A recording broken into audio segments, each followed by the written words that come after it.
Hello? Oh, cool, great. Hello, everyone.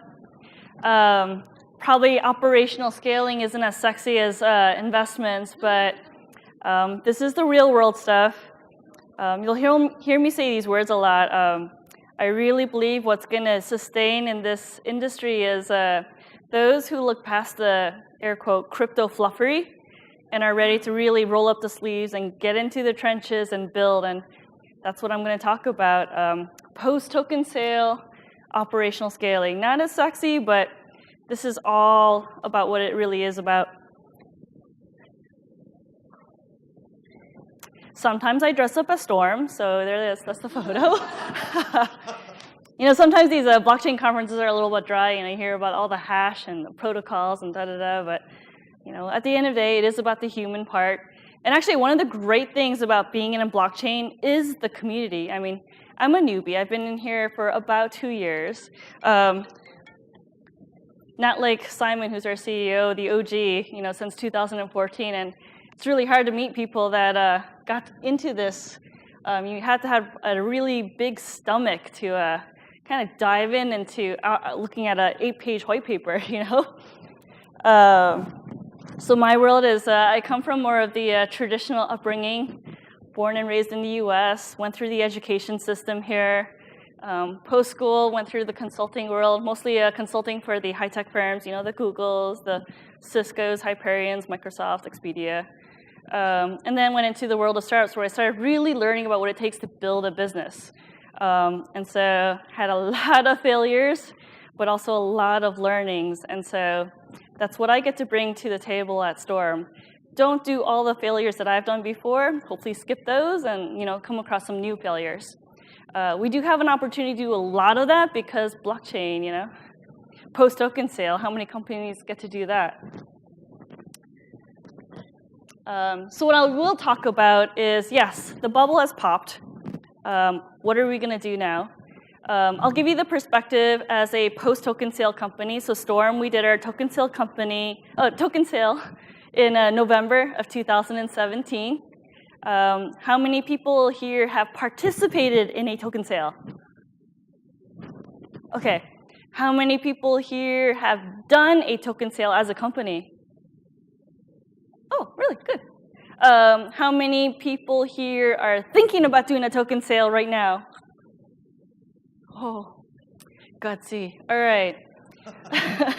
So I'll try and slip in more information to help those that are thinking about the token sale, but actually knowing about all that we had to do and what we've done, because we're about 10 months post our token sale, that'll help you weather the storm.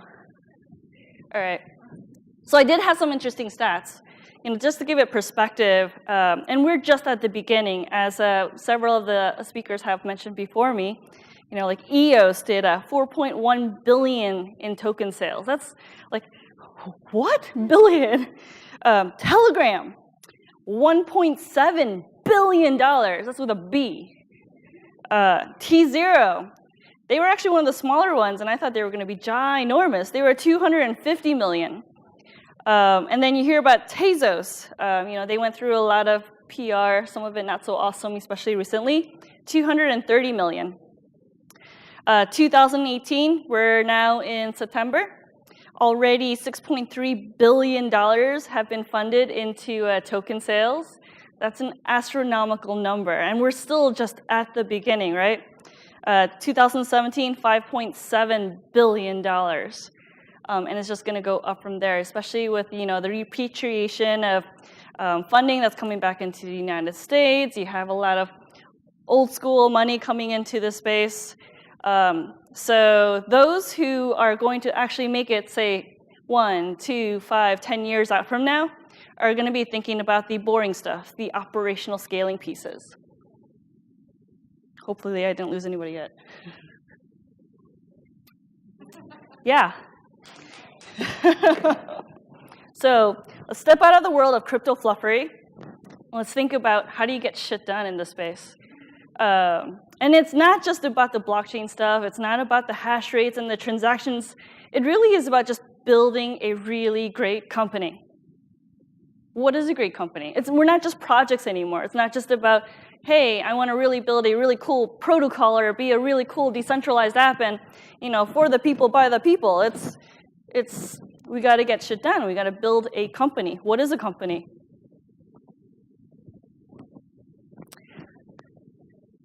These are the things that we thought about previous to our token sale.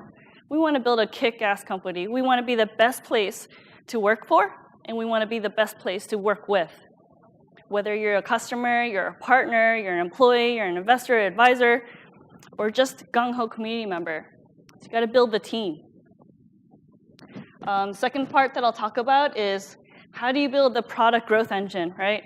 You can build a kick-ass project or a product, but if no one's there and no one's really interested in it, it's just a cool product. It doesn't mean you have a company.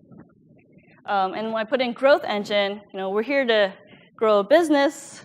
So how do you grow it and build it so there's an actual business model and you have repeatable, scalable business? And then how do you make sure the infrastructure's there?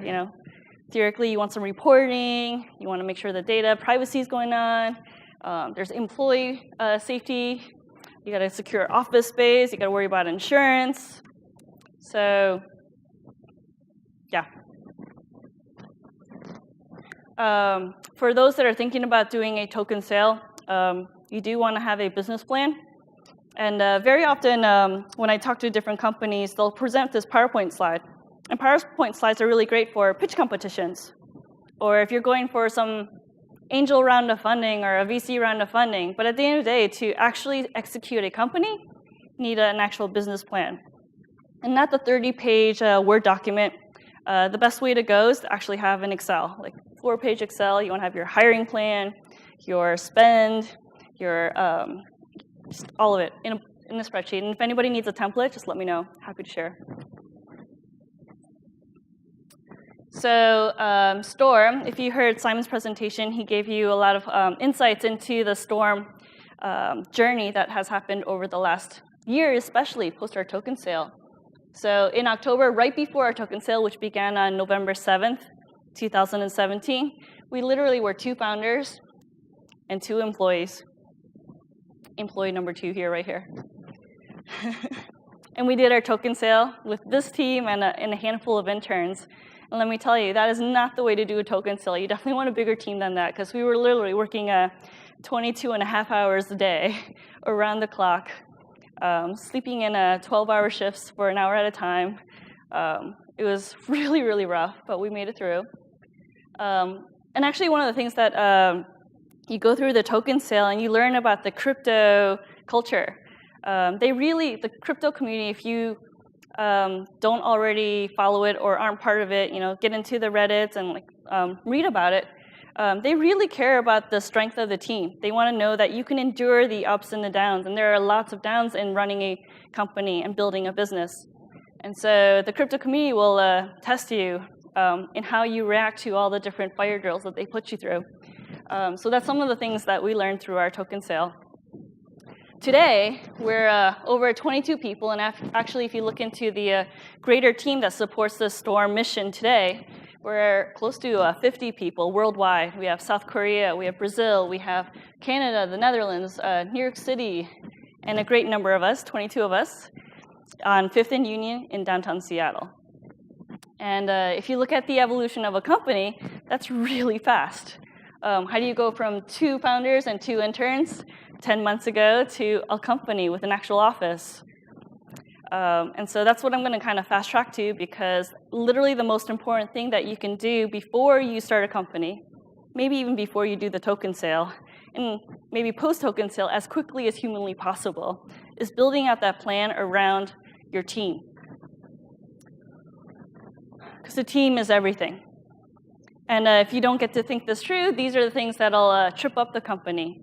And I put some ideas around the team is everything, but it's around performance reviews. People are going to sign up to work for your company. They're putting your career in your hands, and they're going like, what's my career look like? So I start off as a software developer.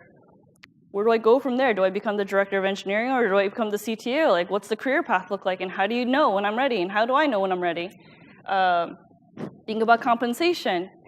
One of the things that we found as a token sale company is after the token sale, everyone's like, hey, I'd like to work for your company. We don't have problems finding recruiting because everyone wants to work for you, except they want to be all paid $400,000 a year fresh out of college. And obviously, that's not going to happen. So now your pricing and negotiation strategies around hiring become a little bit lopsided because, pre-token sale, we're all working for $2,000 a month. And post-token sale, dollar signs get into people's eyes. One of the ways that Storm did this is I sat down with the founders early in our process, and we thought about what are our values, what are the principles that drive who we are, how we are, and what we do as a company to build this business. And so we created this thing called the One Storm framework. It drives literally everything in the company. It drives our job descriptions when we hire. It drives our compensation plans. It drives our performance reviews. It drives who's a fit for the company and who ultimately is not a fit for the company. And it actually even drives how we want to grow our community. So I'll walk you through this because it really is the core of One Storm. And obviously, there's a lovely big Excel matrix behind this, but this is the high-level conceptual view. So if you look at anybody that works for Storm, as an example, there's definitely a prototype of what we're looking to build. And this is how you build your career. And this is how we decide if you're a fit for the company. And this is what we want to build for everyone that works with Storm. So there's 5 pillars. The first pillar is around effectiveness and skills. And this is something that most universities, most companies teach and invest in their employees.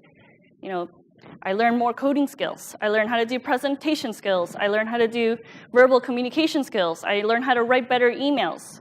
And these are all the things that make us more effective every day, day in and day out in our company.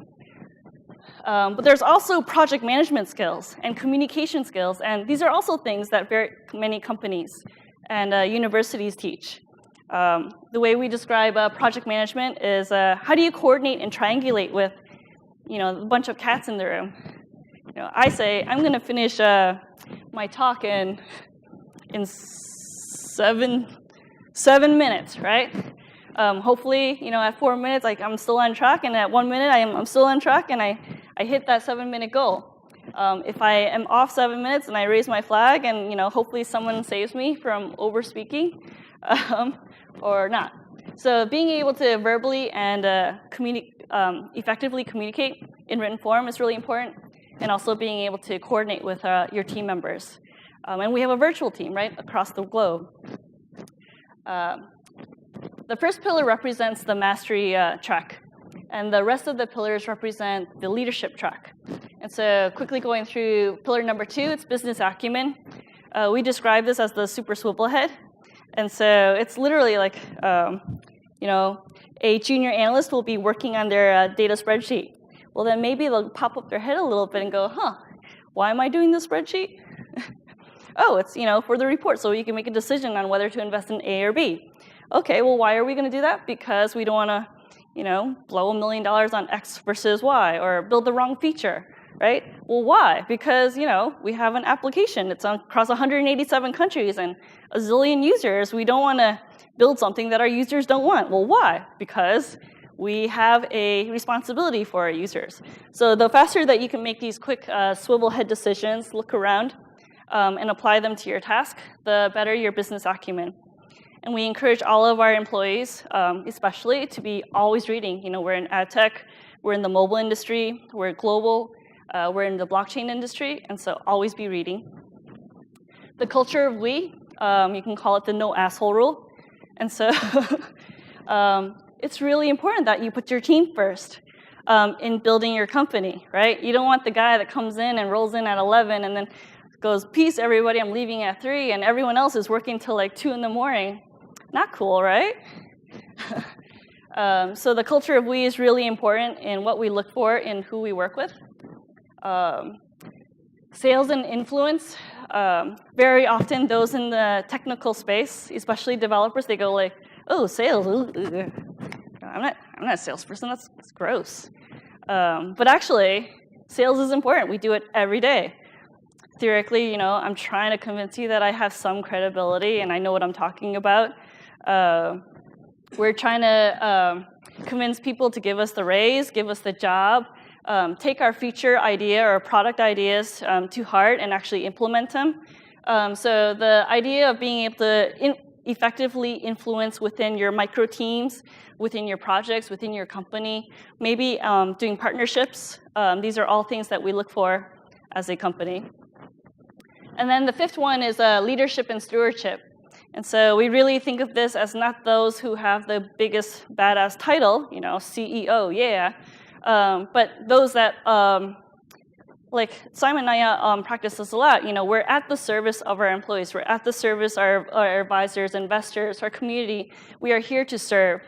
And so the idea of we have been awarded this opportunity to build a kick-ass business by the community. We did a token sale. It was brutal. But now it's our responsibility to deliver to the demands of the community and make sure that what they asked for, this opportunity to earn anywhere, anytime, any device, is something that we must deliver on. And so the idea of stewardship is really, really innate in our company. So I talked through the mastery track. Not everybody wants to become super VP. Sometimes they just want to become a really, really deep master in their discipline. And so one of the things that we thought about as we built this company is we have to give room for that. Then there are those that want to become the super VP, own a giant organization, grow people. And so this is what we look for in those types of leaders. We, as a team, just built out the rest of our executive team. We just hired in our product heads, our sales and marketing heads. We have the full engineering heads. And so it's been a very, very long process, but also a very thoughtful one. And then there's the building the product growth engine and building the infrastructure. Well, none of this is really going to happen that well. I mean, being a solo founder or a two-person founding team, really hard to do this well. And so you want to make sure that the right people are in place to make sure this happens really effectively and efficiently, because every day is just one day lost. We say this is ours to lose. And so as a company, you want to be thinking about how am I going to make sure that we build this product growth engine, that we're answering to the call of users and community, that we're here to amplify a network effect, and make sure that we're doing it very thoughtfully and intentionally. So post-token sale company, there's a lot to think about, right? As a business, I want to be thinking about building my partners and client base. That's something that we've been thinking about quite often. We already have 250 different brands directly onboarded into our platform, thanks to the efforts of John and the team, who's standing right there. And revenue is always great. But now, you did a token sale, and so there's 30,000 plus new people that are in your community who are vested and who want to see different things happen in your business. And they have a very, very vocal, loud opinion. They come out in Reddit, they come out in blogs, they blow up your support queue. And so where your support queue was a couple thousand a week, it only becomes 40,000 a week, and you're like, what's real, what's not real? That becomes something of a priority. And then you have your traditional stakeholders, right? Your employees who are stock option holders. You have previous angel and seed investors. You have the founders. How do we make sure that all of this is taken care of and balanced? And I call this the wobbly effect. For a little while we'll work on this and a little bit over there, and hopefully no one gets out of control, while managing the growth and the revenue and the community at the same time. If you're about to do a token sale, you want to make sure that the infrastructure is there to answer to the needs of a new community that'll join, not just the fanatics and fanboys that love your product, but will also be very outspoken when it comes to the cryptocurrency and the token side of the business. And that's it. If you have any questions, feel free to message me. It's very high-level overview, but I'm happy to answer any questions. And I really believe in this whole one Storm framework. It's really important as you're choosing your service providers. Those that provide your legal counsel, for instance, and your tax advice, pre and post token sale are super critical, so choose them wisely.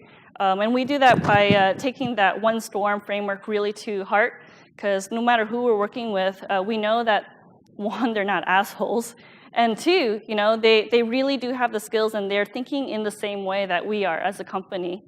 So that really helps the scaling and it really helps the trust part, right?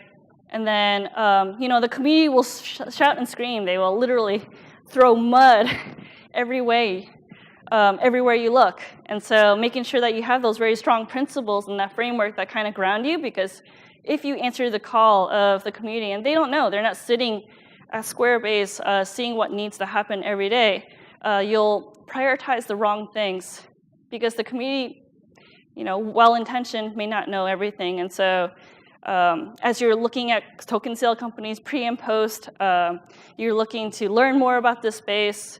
It's really important that you find people, because this is all about people to people, that are also grounded in the same principles that you have.